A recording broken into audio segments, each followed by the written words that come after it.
That teacher was expelled from the school for helping beat up a student. I don't feel so good. His name is Thor, and he is the most powerful support mage in history, even though he was part of the group that defeated the Demon King. After 10 years, he was treated like trash, and he never managed to rise in rank as a teacher at Velen's school. That is because support magic is unpopular among mages, since it only serves to babysit and take care of others. That year, a single student enrolled in his class, and she was one of the most beautiful girls in the school. The bully, who was the school's prodigy, kept tormenting her, so they would date. So the teacher had to intervene. The boy, calling Professor Thor trash, useless, and a freeloader, was going to hit him, but the girl intervened and invited the teacher to form a group and defeat them in a magic battle. If she lost, she would marry the idiot, but if they won, he could no longer bother Professor Thor. On the day of the duel, the girl would be attacking and the professor responsible for the buffs. When the battle began, the spell was cast. The buff was so strong that even the girl felt the absurd difference immediately. She already knew that professor's magic was not normal. Soon he applied a slowing debuff on the opposing students. The boy in response launched a huge fireball. Then Thor conjured a water element buff on his student Reyna's sword. Then with a single slash, she was able to completely extinguish the fire. Advancing with everything, the battle was already over. The so-called school prodigy lost. Those who witnessed it said they had no idea Reyna was that strong. But the truth was behind it. The problem was that the school principal was watching everything, and he did not have a very friendly expression. Not long after he was in the principal's office, the man, who in turn was calm, soon looked like a furious chihuahua foaming at the mouth, and simply said that Thor was fired. Not being satisfied, he questions the reason, especially because he himself had already reported the incident the other day. But the principal says that they can no longer allocate budget for support magic, and clearly says that they do not need a salary thief who is good for nothing. Still, the academy had more than enough money to keep running, so Thor knew the headmaster was just making excuses to get rid of him. Gibbald's father was a sponsor of the school, and the conflict the main guy got involved in could have cost them money. Even when the mage reminds the headmaster about the student's bad behavior, the headmaster angrily tells him to shut up. He believes Velen Academy would never grow if they kept clinging to his predecessor's ideals, so they need more funds, equipment, staff, and prestige. Thor asks if the way each student is treated depends on how much money they have. The headmaster ignores the jab, making it clear Thor was fired and had to leave immediately. Even when the mage tries to make one last request, he's ignored and thrown out of the office. Walking down the halls feeling defeated, Thor runs into Reyna. The girl thanks him for the help he gave her the other day, and the main guy says it's fine, taking the chance to tell her about getting fired. The student is shocked and worries it was her fault, but Thor explains he'd been thinking about leaving for a long time. He thanks Reyna for always showing up to his classes, and hopes he was able to help her in some way, since there'd be no reason to stay at the academy if the main guy left. The mage decides she'll drop out too, but Thor scolds her for making that decision, since it would affect her promising future. The teacher knows how talented she is, so she should graduate before she ends up a failure like him. Reyna gets embarrassed when Thor steps closer, then explains she wouldn't have any problem leaving school because she'd earned enough credits to do it. The main guy is impressed, since the student was only in her second year. Meanwhile, he figures Reyna would be fine without him because she can learn fast. In the end, the girl decides she won't try to stop him anymore, and leaves. Meanwhile, Thor wonders if the support magic he taught would be useful to her, even if just a little. The next day, he grabs his suitcase to leave the academy, but he knows he doesn't have anywhere to go and will be out of money soon. All of a sudden, Reyna shows up, and here's the main guy considering the idea of traveling the world like he used to. Then the student hands him an envelope, asking him to go to the imperial capital and give it to the palace guards. Reyna was close to someone who respects Thor, so it would be a good idea to go see her, and that way he could get a new job. Grateful, the main guy takes the envelope and says goodbye to his student. Meanwhile, the girl smiles, excited to see him again in the future. A few days pass, and Thor arrives in the royal capital, meeting Emperor Heinrich. Just like Reyna said, he handed over the letter he got, and everyone in the castle treated him really well, which left him confused. Thor doesn't understand why he's getting such special treatment and wonders who Reyna's friend could be. Later, he's called in to meet Emperor Heinrich. The ruler says they would never forget how Thor and his team saved the world when they defeated the Demon Lord. Nervous, the main guy says he just did what anyone would have done in his place. The humility in his answer makes the Emperor laugh, and he tells the main guy he can have whatever he wants as a reward. So Thor says he got a letter from Reyna, worried they might be misunderstanding something. Right away, a female voice replies that he's being treated the way he deserves, after they received the student's letter. That was Elena von Neustadt, princess and Reyna's friend. Realizing that, Thor bows and asks for forgiveness, since he never imagined the two girls were close. Elena laughs at the over-the-top reaction and suggests showing Thor his new room. On top of that, the princess is willing to answer any questions he has. With the Emperor's permission, the two of them head to another room to talk. Thor tries to make conversation, but he has a hard time being casual with a princess. To calm him down, Elena explains that he once saved her, and ever since then she's respected him a lot. The princess wanted to show him around over the next few days, but she was way too busy to do it. That much kindness makes Thor worry he won't live up to such high expectations. So Elena says she'd always heard Reyna praising the lesson she got from him. Remembering his former student, Thor is moved and cries tears of joy. That reaction makes the princess laugh,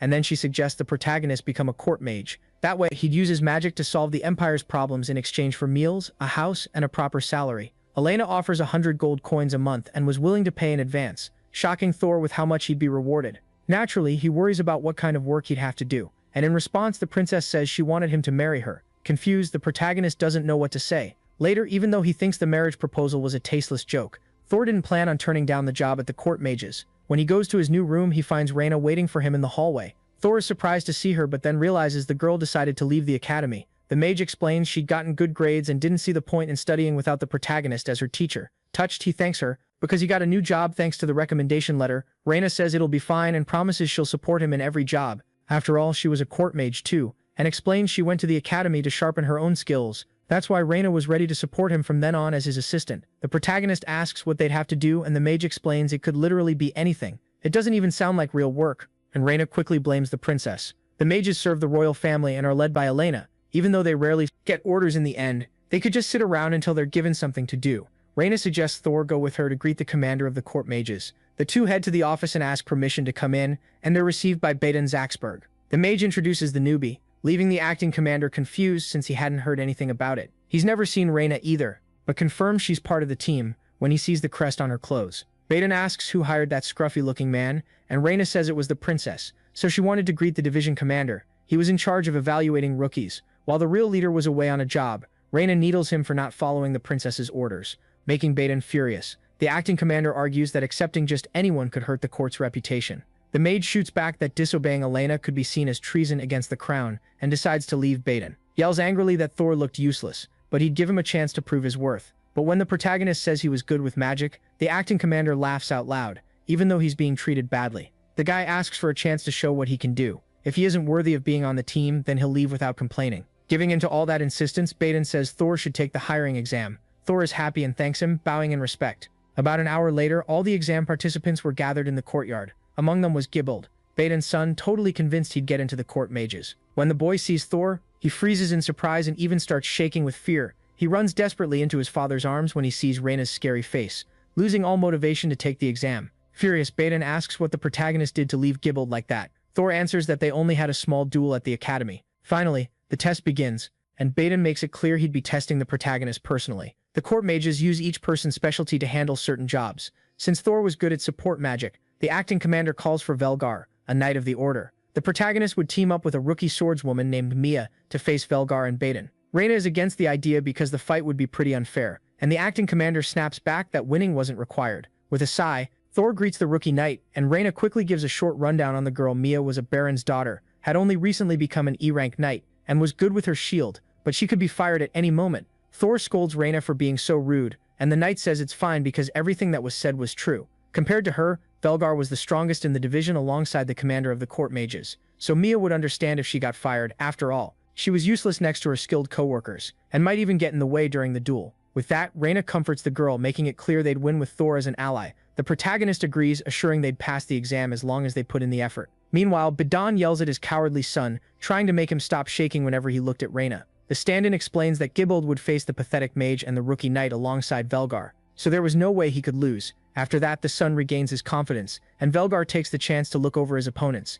Even though the veteran could see Mia had potential, he knew he couldn't let his guard down around Thor. A little later, Baden starts the duel, explaining that either side could surrender if they wanted. Reyna thinks about how Velgar was pretty famous for defeating 2 dragons, creatures considered the most powerful in this world, so this was a worthy opponent, and even Baden was confident the knight would make his son win. Expelled gets ready to cast a fire spell, and Thor tells his partner to let him handle it. The protagonist slows down the opponent's casting and disperses it, shocking Expelled. Then Velgar charges at them, and Thor decides he'll boost Mia's defenses instead of weakening the knight. The girl panics when she sees the veteran's sword hit her shield, but she's amazed she managed to block the attack. Thor knows she wouldn't last long on her own, so he decides to take down Expelled first by firing off a quick light spell. The boy drops to the ground defeated, and Baden shouts for the exam to be called off. But Reyna stops him from speaking using magic, letting the battle continue. Meanwhile, the protagonist is impressed by how fast Velgar is, dispersing a spell before it's even cast. Realizing he wouldn't be able to weaken the warrior, the mage strengthens Mia so they can attack their opponent. Before the swords clash, Thor increases the gravity on his ally's blade, making it harder for Velgar to defend.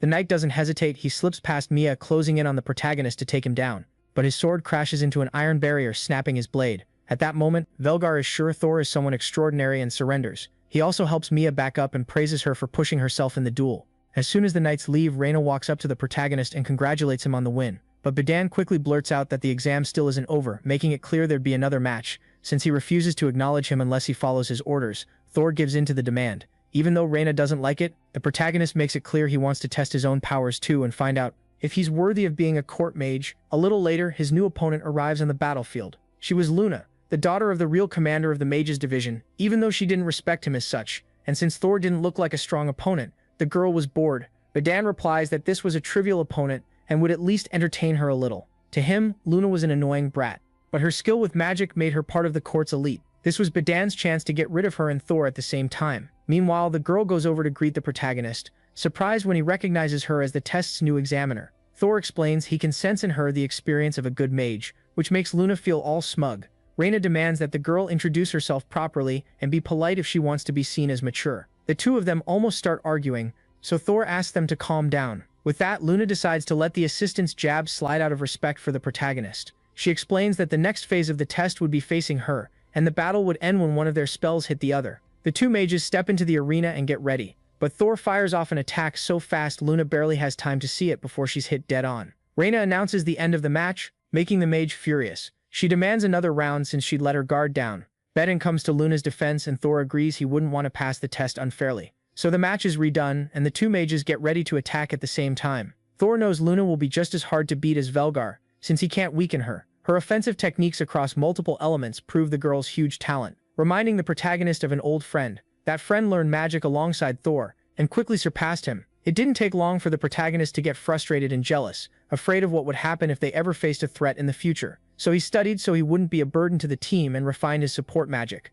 But in the end, what he managed to pull off wasn't something he was proud of. Thor scolds himself for getting lost in memories, and realizes Luna was frustrated because her opponent was reading every one of her attacks. Because of that hesitation, she gave the protagonist the chance to beat her just by catching her off guard with a simple wind spell. Reyna announced the end of the match, making Luna realize she'd been defeated because of a blind spot. On the other hand, Thor was relieved he'd won by using his battle experience. His opponent would have crushed him if it were a contest of strength. When everyone's attention focuses on the two mages, Bane takes the chance to cast a spell above Luna. Thor was the first to notice something was off, and runs to the girl, telling her to drop what she was holding.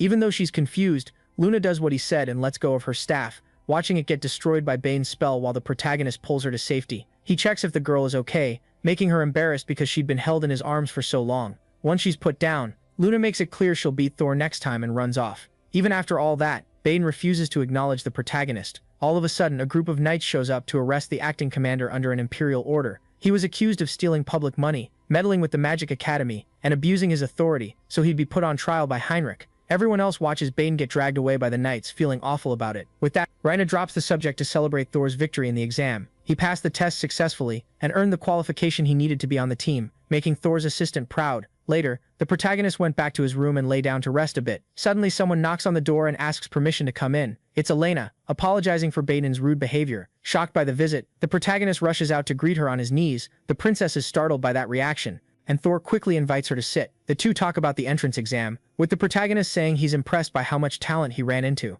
Elena had been watching the fights from afar and was delighted by his performance in the arena. The compliment makes Thor nervous, feeling embarrassed over something so simple. The princess asks the mage not to be so modest and to acknowledge his own skills too. Soon she decides to leave so she won't bother him, and tells him to rely on Reyna if he needs anything. After all, she personally volunteered to help Thor with whatever he needed. When Elena leaves, the protagonist cries a little, moved by how much Reyna valued him as a teacher. He gets worried when he remembers the princess's proposal that they get married, and realizes too late he was so distracted he didn't even notice Reyna coming into the room to talk. The assistant wanted to celebrate his win, so she brought a homemade cake. The two sit down to eat, and in that moment Thor recognizes the kindness of his former student. At the same time, he thinks Reyna will stop putting him on a pedestal once they work together. Maybe she'll even realize the protagonist isn't as good as he seems from far away. That gets him down, and Thor promises his assistant he'll work hard at the job. In response, Reyna says she already thinks he does enough, which moves him again. At night, Elena finishes the day's tasks and gets told by a servant that it's time to sleep. Even so, she grabs a notebook to draw Thor praising her old teacher while writing a diary entry about him. Part of her even got jealous when she saw him holding Luna in his arms. The princess wonders who Thor would choose between Elena and Luna,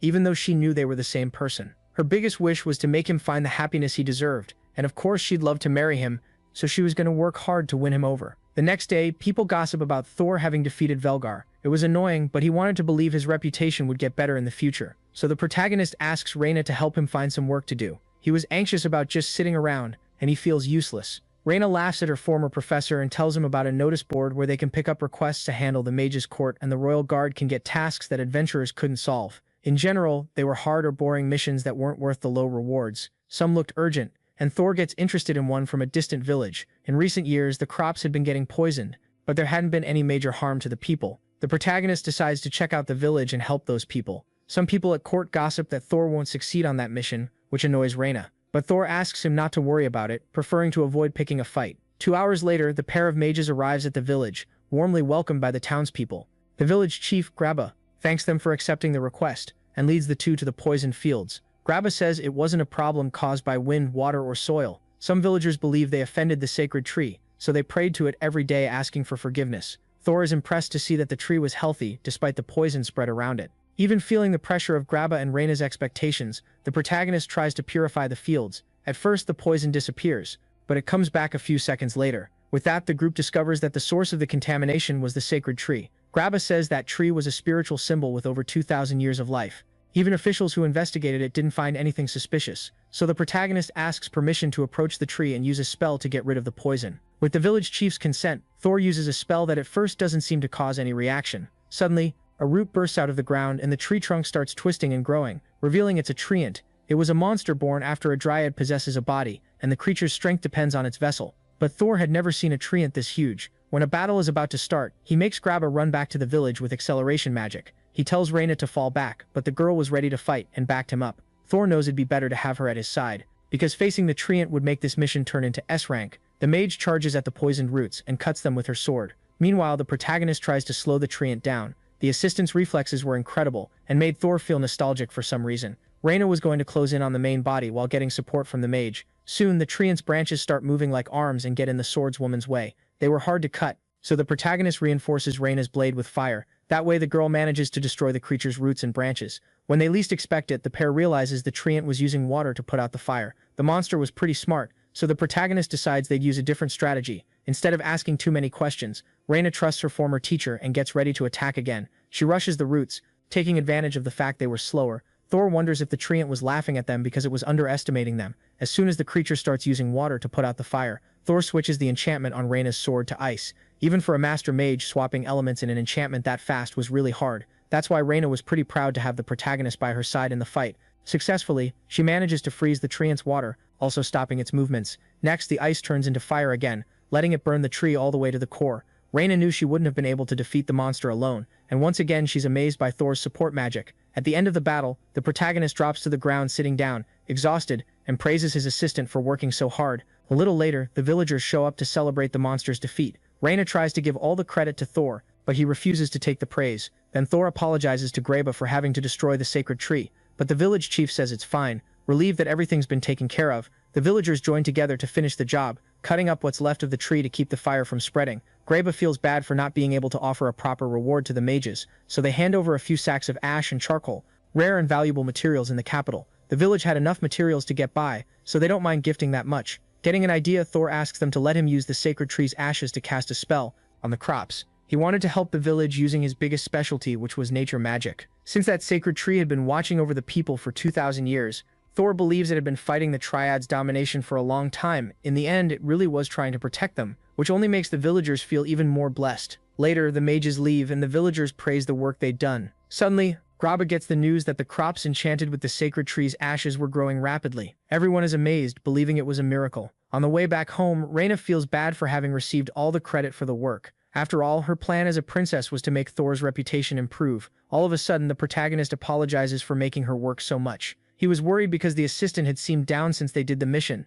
and Reina is happy. Thor noticed that when the mage says she's tired, the protagonist immediately eases her fatigue with magic. Reina knows it wouldn't take long for Thor's powers to be recognized, making him a lord. That way the princess would have the perfect excuse to make him marry her. Meanwhile, in a dungeon, Mia was struggling in a fight and fears she might die there. The next day, the protagonist went to work yawning while Reina was full of energy like usual. 5 minutes later, she was sighing too after being dismissed by Thor. Walking through the halls, she notices the guy was heading to the Royal Guard headquarters and follows him. Thor had gone to check the day's mission board and finds out it was empty. According to others at headquarters, a lot of people want to impress Elena, so they try to work extra hard. Some were dumb enough to believe they could even ask for her hand in marriage, which reminds Thor of the request the princess made of him before. In the middle of the conversation, one of the knights comments that Luna has been working really hard. She was known as a genius, but she was frustrated about losing to a newbie like the protagonist. Ignoring that, Thor wonders what he'll do during the day, since there were no missions available. Then, the knights talk about Mia and her captain Boldus having gone to a rank C dungeon. The protagonist asks for details about it because he owed the newbie one. He hopes he's worrying over nothing, but decides to go check anyway. Boldus led a team into the dungeon even though he was inexperienced, putting everyone in potential danger. Even though it's a mission the guild would handle, knights would have a hard time finishing it because 20 adventurers have already died in it. After getting the information, Thor heads toward the dungeon at high speed using support magic. There were fortresses certain monsters create, guarding the dungeon core there and placing it somewhere inconvenient. The core would keep summoning monsters from the demon realm until it's destroyed by a knight or adventurer. The ranks for each were basic and usually didn't cause problems. Soon, the protagonist arrives at the village near the dungeon, realizing the residents must have evacuated. As he gets closer to the entrance, he feels like he's being followed, and uses his magic to see who it is. Thor realizes it's Reyna, who was following him probably because she wanted to report what was happening to the princess. That worries him. After all, there was a chance he'd get fired if he failed at the job, so the protagonist steals himself and runs to the dungeon. Ignoring Reyna's complaint that he's way too fast to keep up with, the entrance to the dungeon is inside an abandoned mine. Thor prepares for the chance its rank might suddenly change, since that wasn't uncommon. Using magical sight, he finds traces of mana and signs of old battles. Soon the mage runs into several living suits of armor and wonders if the knights left them behind on purpose. That was a monster that takes over a dead vessel, making a zombie and making it hard to defeat. So unless you exorcise the spirit, the creature would just keep coming back. Then Thor stopped the armor's movements before using holy magic to defeat them. After that, he keeps searching for Mia's team. Reyna, who watched everything, is impressed again by her former teacher's skill for knowing holy magic. The girl keeps admiring him from a distance and knows he can handle that dungeon on his own. Along the way, Thor wonders if Mia's team abandoned the fight and ran, leaving so many monsters behind. Spirits weren't visible to the naked eye, so someone who could use visibility magic was essential. Meanwhile, a group of knights was having trouble defeating the living armors. They all shout in desperation and argue with each other, frustrated with the situation. Boldus simply ran off, leaving his teammates behind, and Thor decides to deal with it right away. He exorcises all the monsters with a single motion and eases everyone's fatigue. One of the mages says Mia stayed behind to buy time, and the protagonist runs to find her. Part of him wanted to believe the newbie was fine after all. She was good at defending with shields. At the same time, Mia keeps struggling to face her opponents. The spirit's attacks weren't visible, and there was no mage to help them. She was getting exhausted and worries that she might die there. Fear makes the girl start crying. Then a familiar voice tells her to dodge an attack coming from behind. The knight does as she's told, and has her fatigue healed by Thor's magic, getting surprised when the spirits suddenly become visible. The protagonist asks them to leave it in his hands, while the knights neutralize the armor attacks. The group works as a team and starts defeating each of the monsters. By the time Reyna managed to reach them, the fight was already over. Thor praises the rookie for pushing through on her own, up to now. Even though the girl is grateful for being saved, she asks why the protagonist is there. He explains he was worried about Mia, which makes her feel embarrassed and touched. On the other hand, Thor doesn't notice, and just checks to make sure she isn't hurt. Reyna watches the scene and sighs in relief that she didn't have to help, deciding to leave. Suddenly, the protagonist notices bits of ash moving under the knight's feet, and warns her to get ready for another fight. The ashes go into a hole in the wall, probably feeding another monster. Thor is sure they're about to run into the dungeon boss. Shocked, Mia realizes they're about to face a Death Eater, a monster way too strong for a rank C dungeon. She thinks she can create an opening so they can escape, and Thor is impressed by how hard she's trying to stay calm. The protagonist points out that the dungeon core is at the back of the room so they can't run. With some effort, Mia blocks the Death Eater's heavy attack, making the monster back off. Thor explains that leaving the dungeon boss now would mean more people die and get eaten, making the creatures stronger. He believes they can win if they work together, and the girl decides to trust the mage and take orders from him. So Thor says they need to get rid of the Death Eater's cloak first, since it's resistant to magic and physical attacks. Since the knight is confident in her stamina, she gets a speed boost with magic to lure the creature in. When the Death Eater tries to attack her, Thor stops the girl from getting thrown away. Then he advises her to choose which hits to block and which to dodge, so she doesn't get hurt. Mia remembers learning something like that from Velgar, and starts reading the dungeon boss's movements. The knight gains confidence that they can win, impressing the protagonist with her show of talent. Soon, the Death Eater gives up on attacking the girl and targets Thor instead, since he's an easier mark. But Mia doesn't let the mage get hurt, and quickly protects him with her shield. Taking the chance, the protagonist uses the distraction to slash the monster. Even after leaving the dungeon boss dazed, Mia keeps drawing its attention with her shield. The two work together to slowly tear apart the cloak, ready to finish it on the next exchange. With Mia so determined to protect him, Thor gets ready to exorcise the monster with holy magic. As soon as the Death Eater hits the knight's shield, the protagonist takes the opening to finish off the boss creature. He apologizes for making the knight work so hard, and Mia quickly makes it clear she was happy to help. It's a shame Thor's sword broke in the process, and he decides to take it home anyway. It was a weapon he picked up in the dungeon, and it could be a relic from an old adventurer killed by the Death Eater. Before the core is destroyed, they decide they're going to grab everything that looks valuable. Suddenly, the ashes of the Death Eater's soul float through the air, creating a beautiful sight. A little later, the pair safely leaves the dungeon, and Mia is amazed to see it vanish. She's happy it was her first time, especially since she got so many goods in there. Thor says they should rest a bit before heading back to the capital, and notices Reyna has already left. The mage worries he didn't get good enough results, which makes Mia notice the pained look on his face and think it was her fault. Then the knight apologizes for being so useless, embarrassed by her lack of ability and feeling like she doesn't deserve to be in the royal guard. On the other hand, the protagonist doesn't think they could have beaten the Death Eater without her. When Mia is moved by the praise, Thor notices someone is coming closer. The troops led by Velgar arrive at the mines, and everyone feels relieved to see the rookie is safe. The girl admits her own shortcomings and promises she'll try harder, but Velgar says she did enough, even though he gets the credit for destroying the dungeon core. Thor makes it clear he only helped Mia, so the knight tells Boldus that his story was different from what the newbie just said. Boldus was surprised to see the girl was still alive, and Thor remembers the guy had run off in the middle of the battle a little earlier. That comment pisses Velgar off because Boldus had accused Mia of ditching the squad during the fight, and the knight tries to explain himself, accusing her of stealing loot from the dungeon and using it to make money. But nobody believes a word. He says since the other knights told Velgar the truth a long time ago, so he uses his authority as captain to fire Boldus from the royal guard. On top of that, the knight thanks Thor for the help and bows, which makes the protagonist nervous. Velgar knows it was his responsibility as captain to deal with these problems, not someone from the mage's court. Since he was blaming himself so much, the protagonist decides to settle things by asking a favor. The mage let the guard carry the items they got in the dungeon to the guild. Thor didn't care about getting rewards or money for the job, which shocked Velgar and made Mia laugh. Deep down, the protagonist just wanted to keep a good relationship between the knights and the mages. Instead of going back to the city by carriage, he'd rather walk, and the girl came with him, hating the idea of traveling next to Boldus. Also, the female knight wanted to use the chance to ask Thor to teach her support magic. She knew the protagonist was really busy, but she wanted to get stronger. All of a sudden, Thor starts crying happy tears, more than willing to teach her. If Mia learns magic, then she'd never have to get frustrated with people being rude again. The comment makes her remember what Boldus said, and even though she wasn't offended, she decided to let it slide since Thor was so excited. Meanwhile, Luna was lost in a forest but refuses to ask for help. Later that night, Thor, Reyna, and Mia go out to eat together and unwind. This happened right after they arrived in the royal capital.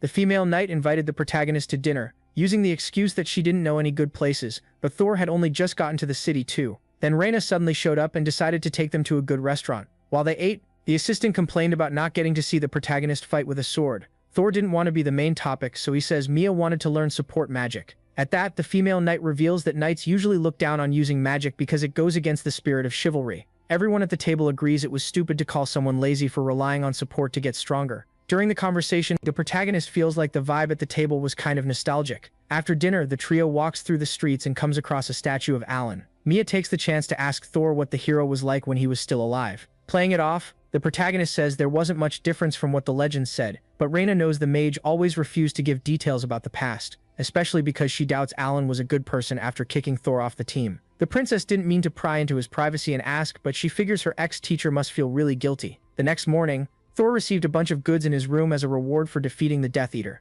Even though the knights took credit for clearing the dungeon, Velgar insisted the protagonist at least get some kind of reward. Even though it was a good thing, the mage didn't know what to do with that much money, and Reyna suggests making new gear with the materials. The Death Eater's cloak would be really useful if they could use it, so the two decide to go to the equipment shop. Soon, they find out they could adjust the cloak, but they couldn't forge a new sword from the dungeon boss's scythe. It was made of a special iron that humans couldn't process, and they couldn't even reach the temperature needed in the capital's forge, so the protagonist thinks that if they needed that much fire, he could help. He asks permission to go into the workshop and puts the idea he had into action. Thor was going to weaken the scythe's resistance to mana, so they could melt the iron with magical fire, and he'd seal up the forge flames to keep the heat steady. To everyone's shock, the mage managed to heat up the scythe, letting the team work on something new. The craftsman made 2 new swords thanks to the huge amount of iron, one for Thor and the other for Reyna. Even though they were mages, only the assistant was a real swordswoman, while the protagonist would keep his for self-defense. On top of that, the guy had the magic-resistant cloak, which made him even stronger. As soon as they leave the workshop, Reyna says she feels bad about getting new stuff with the Death Eater's materials, without having taken part in the fight. The protagonist wanted to reward her for always helping him, and that makes the girl laugh a little. In the end, the two decide to go out for dinner and enjoy the rest of their day off. On another day, the pair went looking for jobs to do and found out there were several available. Thor had heard Luna had been taking a bunch lately, and figured she was off now, But soon some people mention that the girl hasn't come back from her last mission for 3 days. The task was to investigate a huge monster in Cargo Forest, a place where it's easy to get lost. Some believe Luna might lose her temper and burn the whole place down before coming back. But the protagonist decided to find her anyway. Reina sighs because Thor was always so kind and worried about other people. The forest was full of living creatures, and no normal human goes near it because of the monster hunt. Thor thinks it would be easy to find the missing mage if nothing got in their way. In a nearby tree, the two find a magical mark, Luna left behind. They decide to follow her trail to find her, cutting through the forest quickly with support magic. The protagonist is happy to see Reina using what he taught her so skillfully. Eventually the traces of magic run out and they find the remains of a battlefield. The nearby trees were burned, and blood marks left by the monster make another trail they decide to follow. While they investigate, the protagonist thinks the wounded monster might have called for help from its companions while it fled. In that case, the mages come to the conclusion that Luna got lost during the hunt in the middle of the dark forest. Thor can't find any footprints left behind, and decides he'll find her by releasing mana. Luna was an experienced mage, so she would detect human mana and respond by asking for help. Reina would be in charge of drawing in and taking down any monster. Attracted by the flashy power as soon as the protagonist manages to release mana, the pair runs to the edge of the forest and finds Luna. The girl freaks out when she sees them and yells, asking why they're there, but the pain from her injury makes her stop complaining. Thor comes closer to see if she's hurt, and realizes the girl actually has a stomachache after eating mushrooms, so he uses magic to heal her, which leaves Luna embarrassed and grateful. Before she can ask why the two of them are there, the mage screams at something that appears in the sky. When they look up, they see dragons flying overhead. They were known as the most dangerous creatures because they turn everything into ashes. Reina asks if that was the monster Luna had been hunting before, and she says no because it was way too strong to be taken down by a single mage. The lizard the mage was chasing shows up for a surprise attack, and Reina quickly takes it down with a sword slash. The problem is it had gotten reinforcements, so the group was being pressured from all sides. Luna feels guilty for putting them in danger and tells them to run while she creates a distraction. Thor refuses, suggesting Reina handle the lizards while the other two deal with the dragons. He believes working as a team will let them win. Annoyed at being ordered around, Luna steps forward and protects Thor from the dragon's flamethrower with her magic. The girl's power was impressive, and the protagonist praises her for reacting so fast. The second wave of attacks comes, and Luna realizes she's running out of mana to keep defending them. So the protagonist strengthens the barrier with ice, which confuses Luna because fire should melt the magic. Even so, the two manage to survive, and Thor explains it was luck they were facing a young dragon. He points out the creature was gaining altitude, refining its mana for another flamethrower blast. It was impressive that it still wanted to fight so stubbornly, and the comment irritates Luna because it sounds like Thor is mocking her and comparing her to the dragon. At the same time, the mage knows the protagonist was older and more experienced,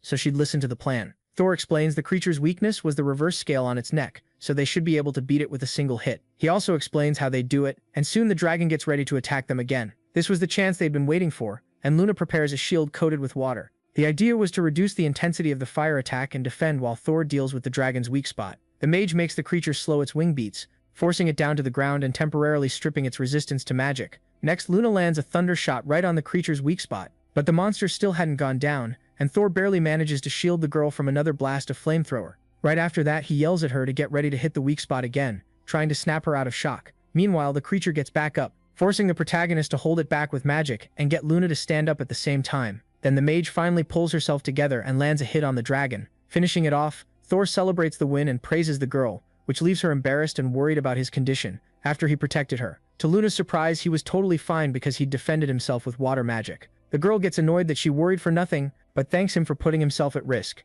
Even so, the protagonist has trouble hearing because the thunder left him temporarily deaf. Luna remembers getting criticized for always affecting her teammates with her light magic, and quickly heals Thor's ear. Soon, Reina walks up to the two of them, and the protagonist decides to start collecting the materials the dragon left behind. Thor asks Luna to clean whatever they collect and burn what they don't need, and the girl is confused that she didn't get scolded for her own lack of ability. At the same time, she realizes those two wouldn't say things like that, and starts helping them gather everything. When the guild group arrives to help, Thor gets called over to check something unusual they find in the dragon's body. Looking closer, they notice it looked like a magic stone, but it's actually a dungeon core. Everyone's confused by what they're seeing, so the protagonist decides they'll take the item back to headquarters and investigate. It's only at night that the trio returns to the city, exhausted from the day's work. Luna complains about how much mana she spent organizing the materials, and Thor says it's necessary because gathering materials the old-fashioned way can take forever. Just then, the mage feels pain in his leg and the assistant offers to massage it when they get back to the room. The protagonist starts to turn down the offer,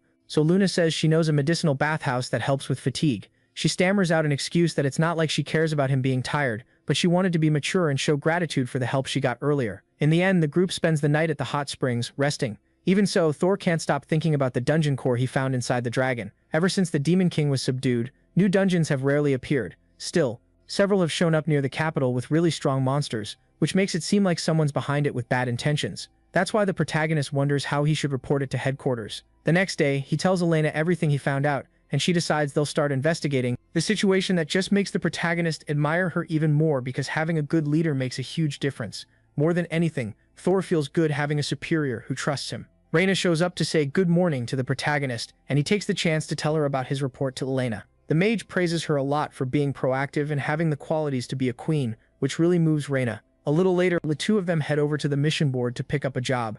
Meanwhile, Luna decides to head off and rest after spending so much mana to defeat the dragon. So Thor goes with the mission to investigate. Screams people have been hearing from the capital's sewers. If someone's trying to create dungeons, the sewers under the city would be perfect for it. On top of that, the underground was huge like a maze, which kept the knights from finding where the screams they heard from the sewers were coming from. Even so, the protagonist wants to make sure people are safe and worries about monsters showing up. Using magical sight, Reyna can't sense any abnormal mana nearby. The place also seems really clean and empty, especially since it's always kept clean. In that case, unless the monsters are pretty smart, they wouldn't be able to find them. Then Thor says they've been followed for a while and they should see who it is. It doesn't seem like Mia because the mana is way too strong and they can't see them because they're using a magical invisibility tool. So the two decide to keep walking and ignore the stalker, since they don't seem hostile. After a long walk, they don't find anything suspicious around the area. All of a sudden, the light of a torch appears behind them, down the corridor as another group approaches. It was Mia, and she was with other female knights while doing an inspection underground. On the way, they run into Thor,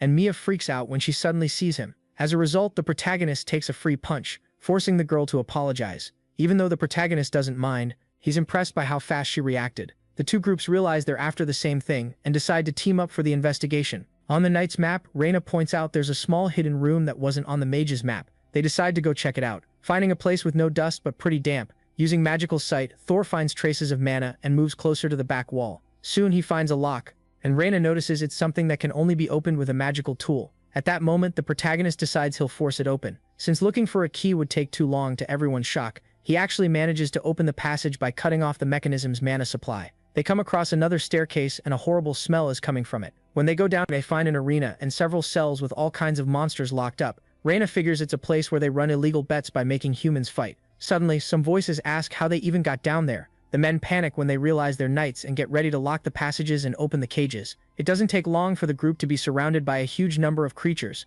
but Mia stays calm because she trusts Thor. The protagonist realizes he can't let those expectations down and decides to handle support like he always does. Meanwhile, the rest of the team is going to take down each of the monsters. Reyna wants to show Thor the results of her training, and the other Night Girls are impressed by how easily they can fight with the protagonist backing them up. Before long, they manage to defeat all the monsters, worrying the bandits, who start to run. But before they can get away, someone uses magic to paralyze them. That person is Luna, who complains that the others got there before her in the investigation. The protagonist worries because he always sees her working alone, and the mage complains because she can handle herself just fine. A little later, the capital's guards come down underground to inspect the place. Thor says running an arena that big isn't something just anyone could pull off. The captured bandits recognize the knights the moment they saw them arrive, so someone inside the palace must be involved. Suddenly, the protagonist feels something strange coming from inside one of the cells. He goes over to check, and at first he can't see anything with magical sight, until a terrifying voice praises him for sensing its presence. Thor yells for everyone to get ready for another fight, and a new creature emerges from the darkness.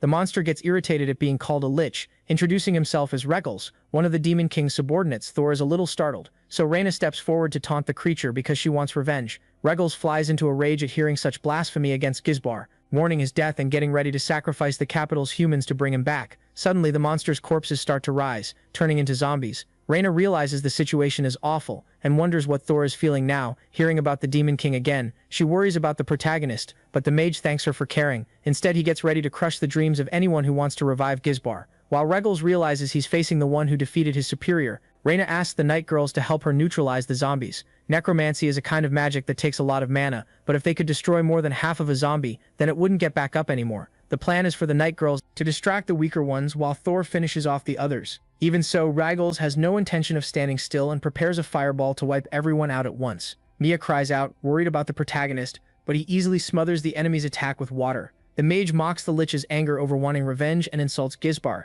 making Regals even angrier. So the monster prepares several attacks at once, and Thor blocks them all without any trouble. The Night Girls are amazed at how strong the mage is, and Reyna explains it's just basic elemental magic. Even so, Thor is an exception in how good he is at balancing technique and power, something the assistant admires. The protagonist keeps provoking Rygels to make him use everything he's been holding back, and the monster decides to reveal his true strength. Just like Thor expects, the opponent is running out of mana with every spell. He gets worn down by the cheap taunts and frustrated by the mage's defenses. Soon the zombies stop moving when the Lich cancels the necromancy to defend himself from Thor's attack. Rygels is furious that he realized the enemy's plan too late, unable to defend against the protagonist's final blow, or that's what should have happened. But a third person's magic finishes the Lich before him, and everyone wonders who did it. When they look up, they realize it was Luna who finished the monster before Thor, making Reyna furious because she stole his credit. Before the group starts collecting the materials the monsters left behind, the mage goes over to Rygels and finds something that worries him. There was a dungeon core inside him too,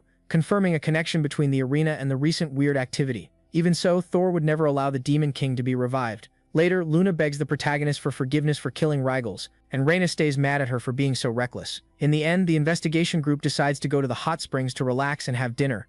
During the conversation, Mia's classmates say they're interested in support magic, which makes Thor happy. Meanwhile, somewhere far from the Empire, the real commander of the Knights was returning to headquarters. As time passed, Thor's students kept training their use of support magic. Reyna helped them out, explaining how to improve and being especially strict with Luna. The protagonist shows up to class a little later. Surprised to see everyone gathered so early, Mia says she can use acceleration on her own now, and Thor praises her for it. Luna says she learned how to use magic vision too, with Reyna teasing her for being slow to improve. That just makes Luna cling to Thor, complaining that Reyna was way too strict. It only annoys the assistant, which makes Mia ask everyone to calm down. With that, Thor pulls away from Luna's touch, making it clear Reyna wasn't strict for no reason. Trying to lighten the mood, he shows he brought snacks for everyone, and suggests taking a break. Reyna is touched because the protagonist remembered her favorite flavor, and she's in a good mood because Thor is so kind. The girl wonders if she's special to her teacher, not being childish like Luna. After the students eat and relax, Thor, Reyna, and Luna go out for a walk around the capital. They notice the place is really crowded,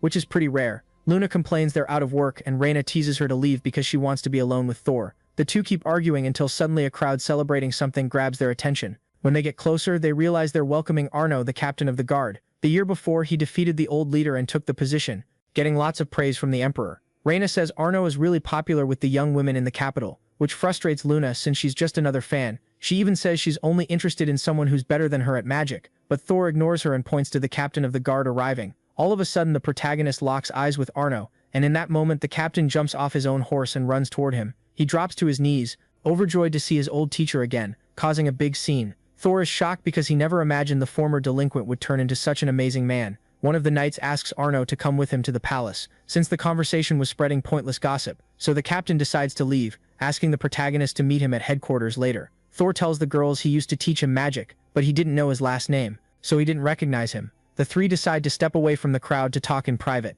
Reyna always thought it was weird that the captain used magic, but it made sense since they went to the same school. There was an old rule in the royal guard that banned using magic in fights because it neglected physical training. Even today, there are people who prefer the old school knight style and follow the old rule to the letter. On the other hand, Arno was the total opposite, and he was the target of a lot of envy and resentment. Hearing that makes Thor want to help him. After all, he was his old teacher, and the two girls agree. The protagonist decides to go on ahead to meet the captain, asking Reyna and Luna not to fight too much while he's gone. When he arrives at headquarters, Arno begs Thor to become the knight's magic instructor. He argues that the guard needs to get as strong as possible, and having a good mage would be essential. Thor gets tense from all the praise and expectations, and soon Velgar shows up to back the idea. He mentions the protagonist is a good teacher too, making the other knights curious. To the protagonist's surprise, Velgar was another one of Arno's fans. Before Thor can argue against it, someone else protests against having a magic instructor. The knight named Etmund refuses to work with the mage's court. Arno understands how determined he is, but he's so harsh it makes the protagonist remember when he was a delinquent. Even Mia, who wanted to support Thor, gets scared to get involved in the argument. 10 years earlier, when the heroes group faced Gizbar, the knights struggled to beat the monsters and took heavy losses. Even so, Etmund was the former captain's son and refuses to accept using magic, calling for a vote to decide what to do. Arno fires back that they should settle it in a duel, like tradition says. The opposing group refuses, suspecting the captain broke the rules by using magic to beat Etmund's father. Velgar scolds them because the duel was witnessed by the Emperor, so that was a huge show of disrespect. Arno can't believe Etmund wants to remove him from the position right after he cleared an S-rank dungeon. The captain is responsible for keeping everyone safe, and he points to the wounded knights who came back from the expedition. He'd do anything to keep everyone alive, and he didn't need to be the leader to do that. Even thinking differently, Arno wants the guard to be even stronger, and would take on anyone who was against that idea. Thor feels like things are about to get ugly, so he asks Edmund what his goal is in firing the current captain. The kid wanted his father Gustav to get the post back, furious that some mere mage is giving opinions about the knights. This time, Arno gets annoyed that they're treating his old teacher badly, and the protagonist uses magic to stop a fight. He scolds both of them for losing their heads when they could talk like adults and work it out. Then he suggests a dungeon-clearing competition to settle the issue. Whoever destroys the core first wins, and the members are free to fight each other if they want. Velgar suggests using a mine known as the Golem Dungeon, which is in its active period. Active period dungeons can be cleared multiple times before they respawn after a while. Even though it's useful for training, it's hard to clear because it's rank A. In that case, both sides agree to join the competition and settle the score. Edmund would take a small group from his own faction, and Arno decides he'd go alone alongside Thor. The protagonist is surprised to be dragged into this mess, and feels annoyed. Arno is confident in his own strength and promises he won't get in the way, basically pulling Thor onto his side. Meanwhile, Edmund was eager to make those two regret getting in his way. Time passes, and the teams gather at the abandoned mines. Velgar explains the rules and checks that both competitors agree to them. Thor is impressed that Edmund's team has several high-ranking mages, but gets distracted when Reyna calls him. The girls showed up to cheer for him right before Velgar starts the competition. Immediately, Thor and Arno rush into the dungeon with support magic. Edmund is startled by their speed, and a knight says they'll run out of mana pretty fast. Meanwhile, the protagonist and his student take on the golems inside the dungeon with ease. Thor tells Arno to stay on guard, and Arno laughs, remembering he's the knight's captain now. Even after getting scolded, he's happy because his teacher's skills are still incredible. The protagonist is touched by the praise, mentioning that the speech Arno gave the other day was great too. Arno gets a little embarrassed by the comment, and soon Thor warns that more enemies are coming. The pair realize they're golems with weapon-shaped body parts, and they get ready to fight. Outside the dungeon, Reyna and the female knights admire the duo's techniques. At the same time, Velgar is surprised by the magic tool Reyna brought to broadcast what's happening in the dungeon. Some knights are shocked to see Arno taking down golems so easily, and Velgar says it's thanks to Thor's magic. When the captain and Velgar fought together before, they had trouble bringing those creatures down, even splitting the work. Luna agrees. After all, each golem's core is in a different place. Because of that, you had to destroy multiple spots to find the weak point. They all had resistances and solid defenses too, so they could be a pain to take down. Even if it doesn't look like it, Thor is a monster at controlling magic, and Luna gives him credit for that. The protagonist's job was so hard that even court mages would call him a genius. And Reyna feels proud seeing everyone recognize her teacher. Velgar says he's fallen for Thor and wants him, making everyone stare at him in shock. Mia asks what that means, and the knight explains he wants to bring him in as a tutor for the team. Meanwhile, Edmund decides to split the knights from the mages to handle the search work in the dungeon. Luna doesn't get why he made that call and worries because she doesn't know any of the mages on the other team. So Reyna says none of those people were real mages, and even Velgar gets curious about what she means. Meanwhile, Arno says they were getting close to the end of the dungeon and thinks it's weird. No strong monster has shown up yet. Luna says the biggest problem might be the environment instead of an enemy itself. He expected Edmund to be more aggressive in the competition, but he was surprised because he still hadn't run into anyone from the other team so far. Right as they're talking about that, an armored golem shows up to stop them, and the pair gets ready for the final fight. It was an opponent that could resist magic and physical attacks, and Thor asks how they're supposed to beat it. Arno says the creature's core is in its chest and that they could win in 10 minutes. As soon as the golem attacks, the protagonist tells the student to distract it for a while. Meanwhile, Thor notices the golem had magical armor that wouldn't melt easily. Luna and Reyna are impressed by how fast Arno fights with a spear, and Velgar explains that his fighting style was about balancing mobility and strength. With the protagonist's support magic added in, the captain became unbeatable. On the other hand, Thor and Reyna realize the golem was bigger than normal for the dungeon it was in. As the monster lifts its leg while being lured by Arno, the protagonist takes the chance to make it float. Even though it's really heavy, Thor holds it in place and uses magic vision to locate the creature's core. That way, the captain hits the golem's weak point with his spear, but can't pierce through, so the mage increases the weight of his weapon to boost the attack, finishing the monster off. The protagonist takes the chance to praise his former student for finishing the battle in under 3 minutes. Now the pair could focus on destroying the dungeon's heart and head to the back of the area. A little later, the two get kicked out of the dungeon and Arno practically crushes Thor with his heavy armor. Putting that aside, the protagonist says they should sort out the materials they got. At the same time, they talk about how weird it was that they still hadn't run into Edmund and his team yet. Right in the middle of the conversation, a stranger shows up that the protagonist immediately recognizes as one of the mages from the opposing team. The man explains he ditched Edmund after getting fed up with the leader's decisions, so he wanted to help the pair. It doesn't take long for Arno to point out that the stranger was actually a hired assassin. The reveal shocks Thor, and the assassin decides to drop the disguise and shows what he really looks like. He says his job was to take Arno's life as soon as possible. Meanwhile, the viewers are furious when they see what's happening. Velgar announces the duel is invalid and they should pull the competitors out of the dungeon right now. But Reyna argues the captain wouldn't lose with Thor by his side. Luna agrees with the idea, impressing Velgar with how much confidence they had in the protagonist. In the meantime, Arno tells the mage to back off, but Thor refuses. After all, now that he knew one of his students' lives was in danger, he couldn't back down. Even the assassin gets scared by the aura coming off the mage, and he knows he'd lose if he fought Arno one-on-one. The captain quickly realizes the opponent was trying to lure him into an open area. The intentions were pretty obvious since the assassin had backup to help him get the job done. Thor worries they might have trouble beating that many people, but Arno stays calm. Even if they all attack together, it'd be the perfect chance to wipe out the group in one go. In that case, Arno would fight the group while Thor took down the assassin's boss. Everyone keeps being impressed by how fast the captain takes the lead in battles. Even Reyna notices how good the spearman is at support magic.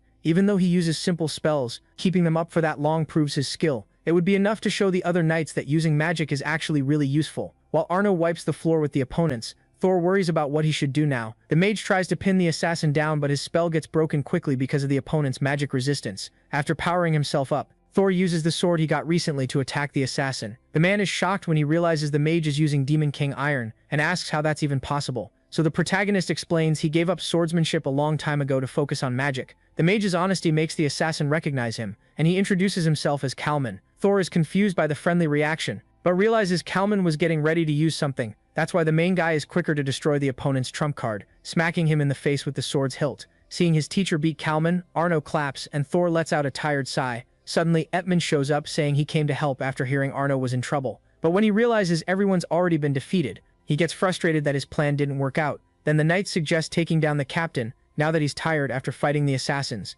Etman agrees with the idea, and Arno jumps into the fight, dragging Thor into the middle of that mess. At the end of the competition, the Emperor declared Etman disqualified and is surprised to see Velgar had something to say about it. Velgar says the riot started because of a personal grudge and asks Heinrich to show Etman mercy. After thinking it over, the Emperor agrees to the request and dismisses them. To celebrate winning the competition, Thor and Arno went out drinking with other people. The main guy finds out Velgar defended Etman because they couldn't afford to lose his family's influence. Even though Arno isn't happy about it, the important thing was making sure they could defend the royal capital when needed. Then he brings up rumors that someone's trying to revive the Demon King, and Reyna remembers the hidden arena investigation is over. They found out Gibbald's father was involved, and a group punishment would be unavoidable. Things were getting worse, and the main guy worries there might be more collaborators. Instead of talking about that, Thor says he's not sure he's good enough as a magic tutor. At that, all his students protest, making it clear they admired him and learned a lot from him. Velgar agrees, praising Thor's tactical experience, while Luna gets annoyed at how humble the mage was. The group spends a good while talking the main guy up, leaving him embarrassed but grateful. At the end of dinner, everyone walks through the streets at night to unwind. Then Arno takes the chance to ask what Thor thinks about Reyna. The mage says she's pretty, kind, and strong, but he only sees her as a good student. More than anything, Thor wanted to see her happy. Hearing that, Reyna decides to accept things the way they are, at least for now. Soon the rest of the group says goodbye, leaving the two mages behind. The main guy says they should head back to the palace too, but ends up passing out from sleepiness. He has the same dream about the day they faced the Demon King. Thor ran out of mana while trying to protect his companions with a magic shield. Rather than let his companions get hurt, he decided to give everything he had to protect them. After all, everyone there was an important hero with superhuman talents who would make a difference. Meanwhile, Thor was just some ordinary mage who could be replaced. Even though death scared him, at least he'd be sacrificing himself with pride. Right when he thought that, mana returned to his body, and it took Thor a moment to understand why. When he least expected it, Alan dropped his own shield and put himself in danger for everyone else. In that moment, the main guy screamed the hero's name in desperation, and was shocked to see the Demon King's attack vanish. That impossible event was called the Hero's Miracle. Gisbar's defeat made the team celebrate, thinking they'd won without losing anyone, or so they hoped, because soon Thor found out only what was left of Alan had been left behind. As the price for defeating humanity's greatest enemy, the world lost its greatest hero. The imperial capital received the survivors without congratulating them, terrified to see how each of them was drowning in despair. Ever since then, Thor never climbed out of that pit of insecurity and fear. As soon as the main guy wakes up, and he realizes he'd been sleeping with his head in Reyna's lap. The mage apologizes, and the assistant says it's fine, more worried about the nightmare he seemed to have had. She even jokes that Thor proposed to her in his sleep, covering up the fact she saw him calling out for Alan. Reyna knew the hero's death left a painful wound in his heart, and that's why she wanted to help him. Thor is surprised to see it's already dawn, and decides it's time to head back to the palace. 10 years after Alan's death, the main guy still couldn't understand him. The hero's companions found a diary written by Alan, where he regretted how weak the team was. Because of that, Alan decided he would kick Thor off the team after Gisbar's defeat. Ever since then, the main guy kept wondering why, and never found the answer within himself. Suddenly, Reyna points at the beautiful sky, pulling him away from his dark thoughts. The mage looks at the girl and agrees, saying he'd gotten lost thinking about something. He couldn't understand why Reyna would go so far to help him. The assistant answers that it's because she loved him, and even though Thor knew that, he wanted to know how it was at the start when they first met. So the girl explains, she saw him as someone special because he helped her whenever she needed it. Reyna learned a lot and was only able to smile now thanks to Thor. Since the day the protagonist came back after Gizbar's defeat, something inside him was lost. Now, she wanted to support him just as much as she'd been helped before. Losing companions because of his own weakness was a pain. Thor would never be able to forget, that's why he didn't want to let others suffer through that despair. The protagonist thanks Reyna because now he knew what he wanted for the future while stopping the Demon King's rebirth. Meanwhile, on Mount Eld, a group of demons heard about the Golem dungeon being conquered. Realizing their plans had been found out, they decide they'd hurry to bring Gizbar back at any cost. Over the next few days, the protagonist's students keep training magic. Velgar gets sad that he can't keep up with the others, and Thor advises him not to take everything so seriously. Instead of forcing his body, they should do things slowly and blend magic into Velgar's style.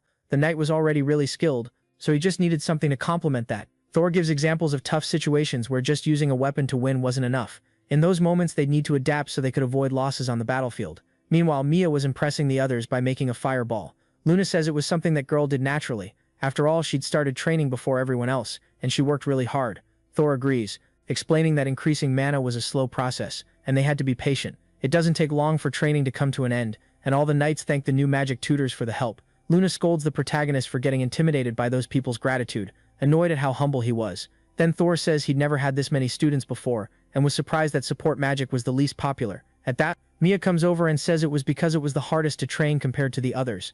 Everyone else agrees, leaving Thor discouraged about the situation. Luna comments that Reyna and Arno were probably just unusual for learning so fast. Right then, Arno shows up to praise the classes, unintentionally hurting Thor by reinforcing that support magic was hard to learn. He feels bad for always relying on his old teacher, but he wanted to ask for something too. Soon, Thor ends up being sent on a mission to Mount Eld, that was the place where Gizbar's forces once made magical weapons. After the war, the Empire's army took the place, but they were defeated that morning. It was a secret only an elite group knew to avoid public chaos. If Arno handled the problem, it would draw too much attention, so he sent Thor. So the mage decided to take a few trusted knights to help him. Velgar tells the rookies to take this mission seriously, and Thor takes the chance to thank him for coming along. Luna complains about being ignored, and the protagonist says he's happy to have her there too. Then Mia comments on how rare it was not to have Reyna near Thor. At that, Luna says the assistant must be busy helping the princess or something like that. But even Thor hadn't heard anything about it, and he gets worried that the mage is avoiding him. Suddenly, Velgar draws everyone's attention to the fortress coming up ahead.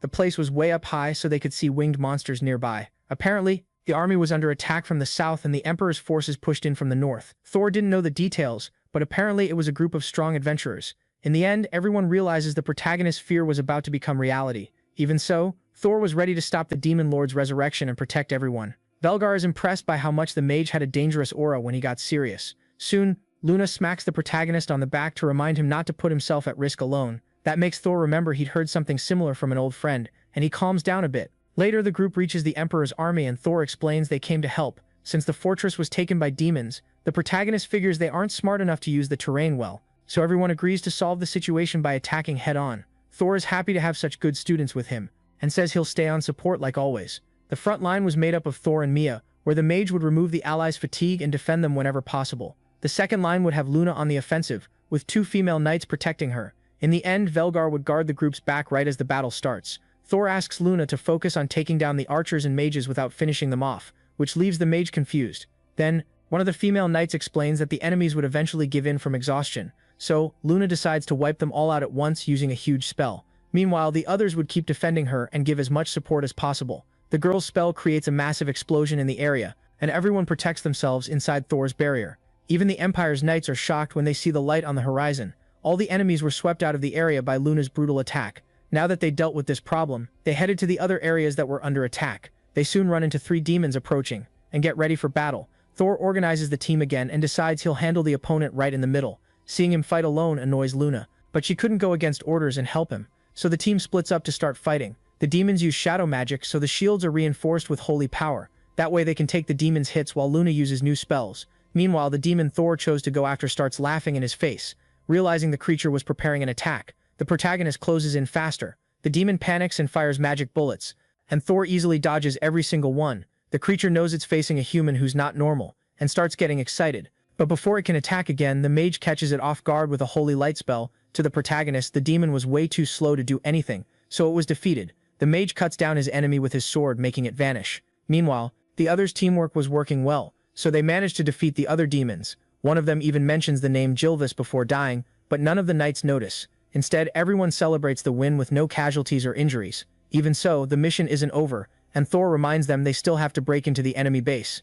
As expected, they don't run into any other enemies on the way to the fortress, but everyone ends up shocked when they find the remains of an old battlefield. The smell of blood and death was way too strong, and it came from all kinds of monsters. Suddenly a demon comes flying in after taking a fatal slash from the strongest human in the Empire. The group freezes in surprise, wondering who that person was. Then they realize a swordswoman appears, and the girls are impressed by her beauty. Thor quickly recognizes her as Lena, and the others remember who she is too. The swordswoman cleared 30 S-rank dungeons, defeated hundreds of monsters alone, and was admired by everyone in the royal guard. To absolutely no one's surprise, Lena was also one of Thor's former students. After they explain the situation, Velgar asks the woman to leave command in the protagonist's hands. Lena and Thor end up acting like they don't know each other. The mage missed his chance to greet her properly, so things between them got awkward. Anyway, Lena says she's fine with following orders and asks what they're doing now. Right at that moment, enemy reinforcements arrive with an army of demons. The sight catches everyone off guard, and Thor knows it can only mean one thing. They were probably doing a ritual to summon a powerful demon inside the fortress.